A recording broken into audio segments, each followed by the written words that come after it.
जय हिंद साथियों, कैसे हो आप सभी साथियों। आप सभी लोगों का यहाँ पे बिहार एसआई पीटी का प्रैक्टिस डेली बेस पे चलाया जा रहा है। हर एक प्रैक्टिस सेट में आपको 50 क्वेश्चन देखने को मिल रहा है। आज हम मार्केट चलेंगे और देखेंगे कि अगर यूपीएसआई का प्रैक्टिस मिलता है तो यूपीएसआई का भी मैं शुरू कराऊंगा, ताकि आप सभी लोग का अगर यूपीएसआई में भी फॉर्म भरे हैं तो जीके जीएस वहाँ पे कंप्लीट आपका अच्छा खासा हो जाए।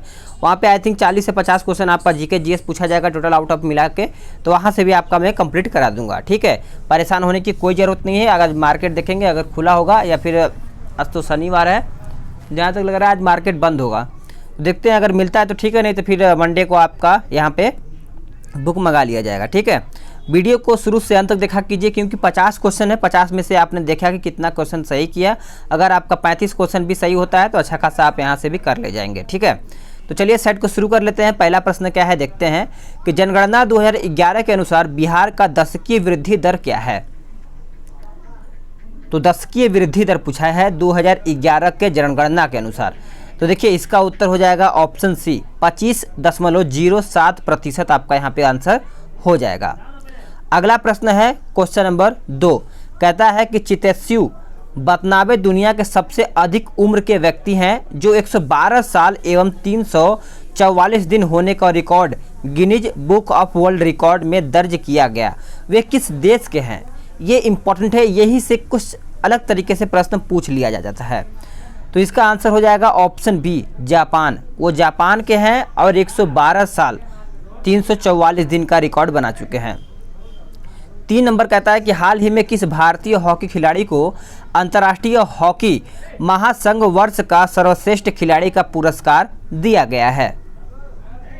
चलिए बताइए इसका सही आंसर क्या होगा। तो देखिए सही आंसर देखा जाए तीसरे का तो आपका मनप्रीत सिंह हो जाएगा। सी आंसर आपका यहाँ पे हो जाएगा। क्वेश्चन नंबर 4 कहता है कि जूनियर पुरुष हॉकी विश्व कप 2021 की मेजबानी कौन सा देश करेगा? चलिए बताइए, 21 का करंट अफेयर पूछा है, देखते हैं कौन आंसर करता है। तो देखिए इसका आंसर हो जाएगा ऑप्शन बी भारत। भारत यानी जूनियर पुरुष हॉकी विश्व कप 2021 की मेजबानी कौन करेगा? तो भारत करेगा। नेक्स्ट क्वेश्चन नंबर 5 कहता है कि निम्नलिखित में से पुलिक्ली यानी पुलिक्ली का संबंध किस राज्य से है? पुलिक्ली का संबंध किस राज्य से है? तो ये देखा जाए तो केरल राज्य से है। आंसर आपका बी हो जाएगा। अगला है कि बिहार का सबसे कम क्षेत्रफल वाला जिला शेखपुरा, जहां क्षेत्रफल कितना वर्ग किलोमीटर है इसका? तो देखिए इसका आंसर हो जाएगा 1034 वर्ग किलोमीटर। याद रखिएगा सबसे कम आबादी अरुणाचल प्रदेश का है, जो 17 वर्ग यानी 17 प्रति वर्ग किलोमीटर है।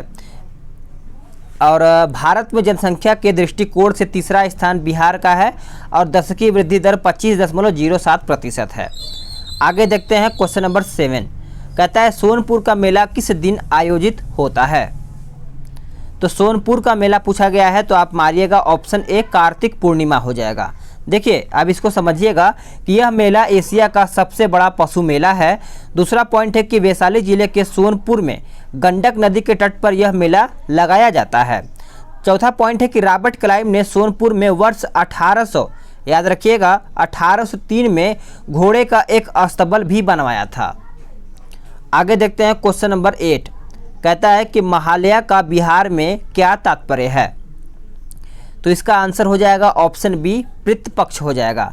देखिए अब ये पॉइंट आपके लिए इम्पोर्टेंट बन जाता है कि पितृपक्ष का जो प्रमुख स्थल है वो कौन सा जिला है? तो गया जिला हो जाएगा।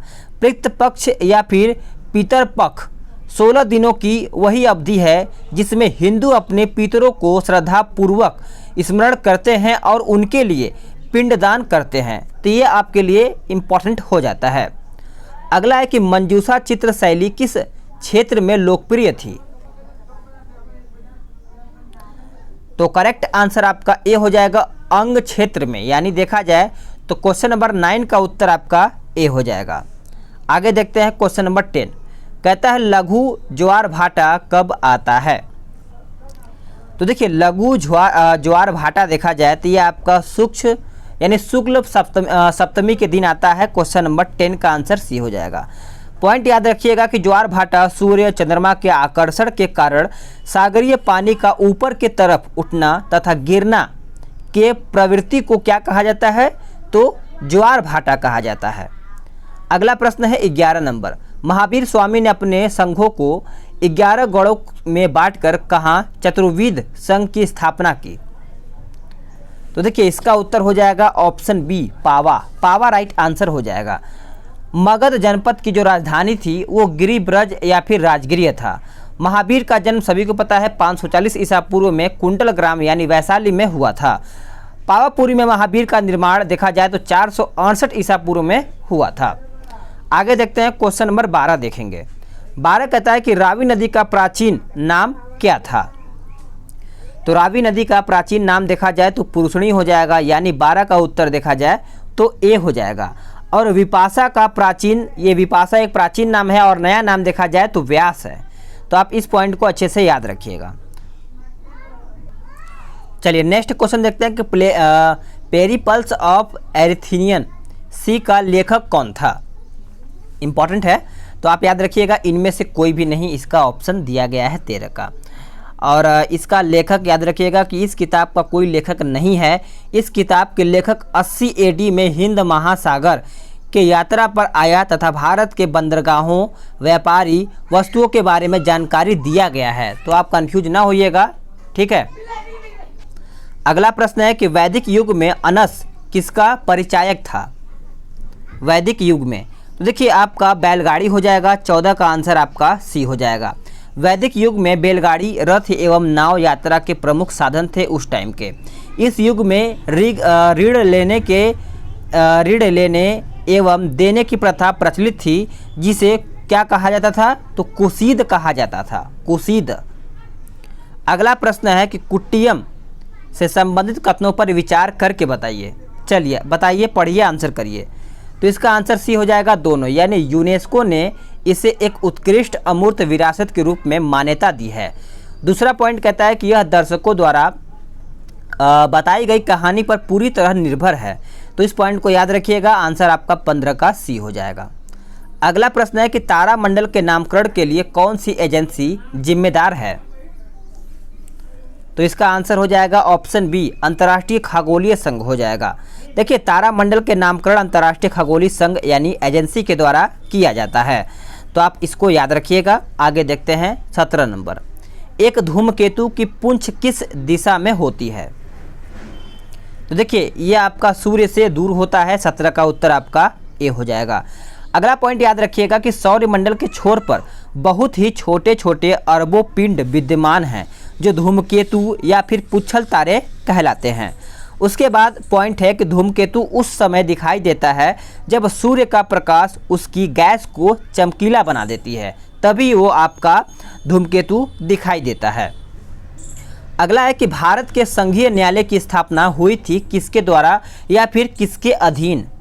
तो देखिए ये आपका किया गया था भारत सरकार के अधिनियम 1935 के अधीन। तो आपका 18 का उत्तर सी हो जाएगा। याद रखिएगा कि भारतीय एक्ट 1935 के तहत ही अखिल भारतीय संघ, प्रांतीय स्वायत्ता, केंद्र में द्वैत शासन की स्थापना, संघीय न्यायालय की व्यवस्था हुई थी किसके तहत? तो भारतीय एक्ट 1935 के तहत। अगला पॉइंट है कि भारतीय संविधान के पूर्ण होने में कुल कितना समय लगा था?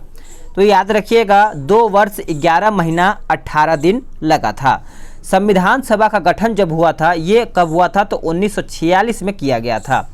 कुल सदस्य संख्या याद रखिएगा 289 थी। 292 अंग्रेजी प्रांत प्लस 4 चीफ कमिश्नर प्लस 93 देसी रियासत से संबंधित थे। तो आप इस पॉइंट को अच्छे से याद रखिएगा। और ये भी आपका प्रश्न पूछा जाता है कि जो प्रथम बैठक हुआ था वो कौन से तारीख को हुआ था? तो 9 दिसंबर 1946 को हुआ था। तो आप इसको भी याद रखिएगा। 20 नंबर कहता है कि भारतीय संविधान के किस अनुच्छेद में राष्ट्रपति को यह अधिकार मिला है कि वह किसी भी दंडित व्यक्ति को क्षमा कर सकता है? तो क्षमादान से रिलेटेड है, तो आप 72 मारिएगा, अनुच्छेद 72। देखिए अनुच्छेद 72 के तहत राष्ट्रपति किसी दंडित व्यक्ति की सजा को कम तथा उसका प्रविलंबन, परिहार, लघुकरण कर सकता है। अगर उसको मौत की भी सजा है तो वो उसको बचा सकता है। ये इतना पावर होता है राष्ट्रपति के अंदर। अभी तक कितने तारामंडलों को नाम दिया गया है? तो इसका उत्तर हो जाएगा ऑप्शन ए, 88 तारामंडल को नाम दिया गया है। तो आप इसको आज अच्छे से याद रखिएगा। नेक्स्ट क्वेश्चन है कि निम्नलिखित में से कौन सी वस्तु सूर्य के चारों ओर परिक्रमा करती है? तो उत्तर आपका ए हो जाएगा, ऑप्शन ग्रह हो जाएगा। देखिए ग्रह वर्तमान में 8 हैं। यम को ग्रह की सूची में निकाल दिया गया है। सौरमंडल का केंद्र कौन है? तो सूर्य को कहा जाता है। अगला प्रश्न है 23 नंबर, कहता है कथन ए, अलाउद्दीन खिलजी ने मूल्य नियंत्रण को लागू किया। कारण आर कहता है कि उसका उद्देश्य हिंदुस्तानों के लोगों को लाभान्वित करना था। तो इसका आंसर क्या होगा बताइए?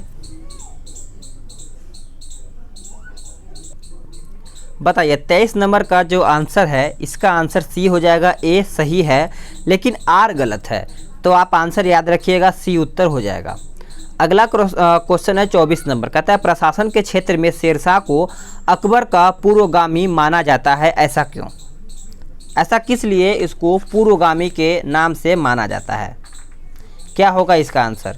क्वेश्चन नंबर 24 का देखा जाए तो आपका उत्तर ए हो जाएगा, उसकी प्रशासनिक यानी उसकी प्रशासकीय नीतियों को अकबर ने अपनाया था, इसलिए आपका यहाँ पे उत्तर 24 का ए उत्तर हो जाएगा।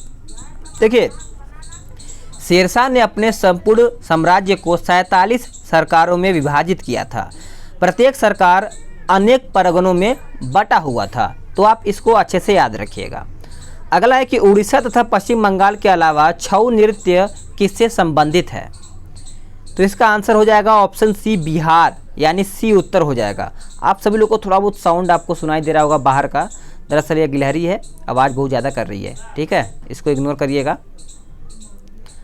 26 नंबर देखते हैं। क्वेश्चन नंबर 26 कहता है कि एक मुद्रा जिसकी विनिमय दर में लगातार गिरने की प्रवृत्ति हो वह क्या कहलाती है? यानी कौन सी मुद्रा कहलाती है? तो देखिए ये आपकी गर्म मुद्रा कहलाती है। 26 का आंसर आपका डी हो जाएगा।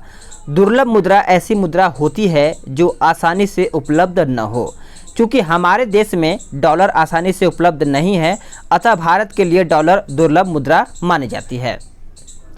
अगला है कि संपूर्ण क्रांति यानी विचारधारा किसने प्रस्तुत की थी? तो देखिए इसका आंसर हो जाएगा जयप्रकाश नारायण। आपका यहाँ पे आंसर हो जाएगा 27 का। सर्वोदय योजना इन्होंने ही दिया था। जयप्रकाश नारायण लोकनायक के नाम से भी जाने जाते हैं या फिर प्रसिद्ध हैं। स्वतंत्रता से पूर्व असंख्य रियासतों में कौन सी रियासत सबसे बड़ी थी? तो सबसे बड़ी थी तो आपका हैदराबाद हो जाएगा। ऑप्शन आपका ए हो जाएगा। स्वतंत्रता के समय 563 देसी रियासत थी। सबसे बड़ा रियासत हैदराबाद की आबादी देखा जाए तो 1.5 करोड़ था। तो आप इसको अच्छे से समझिएगा। अगला है कि अंग्रेजों ने भारत में अप्रत्यक्ष चुनाव की प्रणाली पहली बार निम्नलिखित में से किस अधिनियम द्वारा प्रारंभ की थी? तो इसका आंसर हो जाएगा 1892 के द्वारा। नेक्स्ट क्वेश्चन है कि भारतीय संविधान के शोधन की रिपोर्ट को मान्यतः यानी सामान्यतः माउंटेग्यू चेम्सफोर्ड रिपोर्ट के नाम से जाना जाता है। यह रिपोर्ट कब प्रस्तावित हुई? तो देखिए ये जो रिपोर्ट है वह 1918 में प्रस्तावित किया गया था। आंसर आपका 30 का सी हो जाएगा। भारतीय परिषद एक्ट 1919 में लाया गया था। इस एक्ट के द्वारा राज्यों में द्वैध शासन लागू किया गया था। अगला है कि भारतीय इतिहास में 12 मार्च 1930 को एक महत्वपूर्ण तिथि है, क्योंकि इस दिन क्या हुआ था? तो देखिए इस दिन देखा जाए तो महात्मा गांधी ने प्रसिद्ध दांडी मार्च को प्रारंभ किया था। तो इस प्रकार से 31 का उत्तर आपका ए हो जाएगा। 12 मार्च 1930 को साबरमती आश्रम से महात्मा गांधी ने अपने 78 सहयोगियों के साथ दांडी यात्रा शुरू किया। लगभग 322 किलोमीटर की दूरी 5 अप्रैल 1930 को पूरा हुआ था। आगे देखते हैं अगला क्वेश्चन 32 नंबर कि रेखांकित चेक वह है जिसको भुनाया जा सकता है केवल बैंकों के माध्यम से, यानी 32 का आंसर आपका सी हो जाएगा। चेक एक प्रकार का विनिमय बिल होता है जो एक निर्दिष्ट विशिष्ट बैंक के ऊपर आहरित होता है तथा मांग पर ही उसका भुगतान किया जाता है। अगला है कि संविधान सभा के डैश 1946 के अंतर्गत भारतीय संविधान का निर्माण हुआ है कौन से प्लान के द्वारा? तो देखिए ये कैबिनेट मिशन प्लान के द्वारा हुआ था। 1933 का उत्तर आपका सी हो जाएगा। कैबिनेट मिशन के अध्यक्ष सर पैट्रिक लॉरेंस थे, तो आप इसको याद रखिएगा। आगे देखते हैं 34 नंबर, उत्तर कोरिया तथा दक्षिण कोरिया के बीच सीमा रेखा को क्या कहते हैं?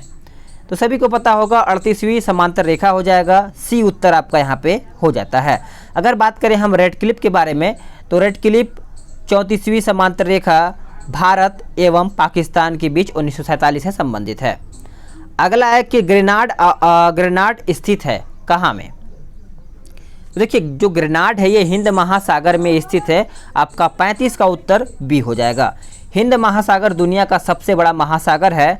संस्कृत में हिंद महासागर को रत्नाकर यानी रत्न उत्पन्न करने वाला कहते हैं। अगला है कि उलगुलान विद्रोह किससे जुड़ा था? चलिए बताइए, उलगुलान विद्रोह किससे जुड़ा था? तो बिरसा मुंडा से संबंधित है। मुंडा विद्रोह को उलगुलान विद्रोह कहा जाता है। इस विद्रोह के प्रमुख नेता कौन थे? तो बिरसा मुंडा थे, याद रखिएगा। अगला क्वेश्चन है कि कांग्रेस सोशलिस्ट पार्टी का गठन हुआ कब था? चलिए बताइए। तो इसका उत्तर हो जाएगा ऑप्शन सी 1934। देखिए इसका गठन 1934 में पटना में ही हुआ था। 1931 में बिहार सोशलिस्ट पार्टी का गठन हुआ था। 1930 में बिहार में नमक सत्याग्रह शुरू हुआ था। आगे देखते हैं क्वेश्चन नंबर 38, प्रसिद्ध चिकित्सक जीवक किसके दरबार में सुशोभित था? तो इसका आंसर हो जाएगा बिंबिसार, यानी देखा जाए तो आपका 38 का उत्तर आपका बी उत्तर हो जाएगा।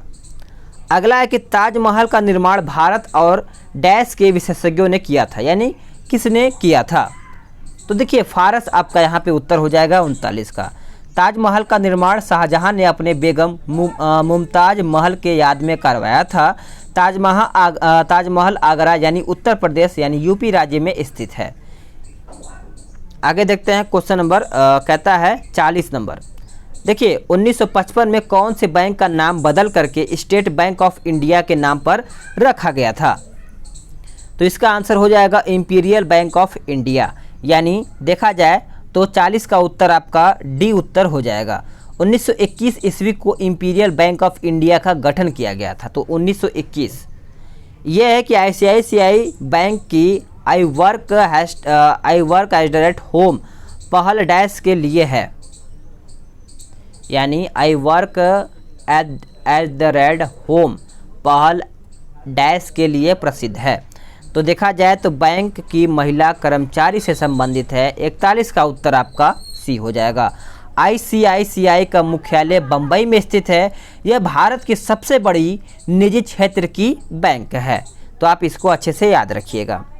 अगला है कि किस वर्ष में सुभाष चंद्र बोस ने भारतीय राष्ट्रीय सेना का नेतृत्व किया?